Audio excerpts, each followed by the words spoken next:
பசுமை தோட்டத்துல இருக்கோம். இந்த பின்னாடி வந்து பசுமை படை வீரர்களா வந்து என்னமோ செஞ்சுக்கிட்டு இருக்காங்க. அவங்க இந்த பசுமை படை தலைவர்கிட்ட போய் நீங்க என்ன செய்ய வாங்க போய் கேட்கலாம். மறக்காம அவங்கள பத்தி என் பேர் தீனதயாளா, நான் பசுமை படையில் இருக்கேன். எங்கள் சாத்தமங்கலம் மாநகராட்சி நடுநிலைப்பள்ளி. எங்கள் பள்ளி பசுமை படை சார்பாக நெல் விதைத்திருக்கிறோம். எங்கள் பள்ளி 30 நாளில் ஏதாவது எடுத்து நாற்று நடுவோம். நான் வந்து இந்த ஸ்கூலோட பசுமை படை. நாங்கள் வந்து இப்போ நெல் விதைச்சிருக்கோம். 1 மாதம் கழிச்சு நெல் விளைஞ்சு நாற்று எடுத்துருவோம். எடுத்துட்டு எங்கள் ஸ்கூல் சார்பாக எங்கள் ஹெச்எம் சார் சார்பாக எல்லாம் வந்து செஞ்சாங்க. என்னோட ஃப்ரெண்ட்ஸ் எல்லாம் காலையில் வந்து எல்லா செடிக்கு தண்ணி விடுவாங்க.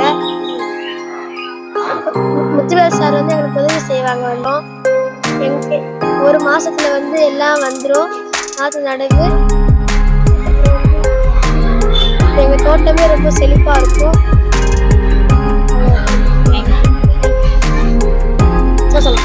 நம்ம பசுமை படை வீரரா வந்து 10 நாள் கழிச்சு சிறப்பா இருக்காங்க. நம்ம ரித்திக் சார் ரிப்போர்ட்டருக்கு வந்து நன்றி சொல்லிக்கிறோம். என் பேர் மணிஷ், சாத்தமங்கலம் மாநகராட்சி ரிப்போர்ட்டர். நன்றி மணிஷ், உங்களுடைய தகவலுக்கு.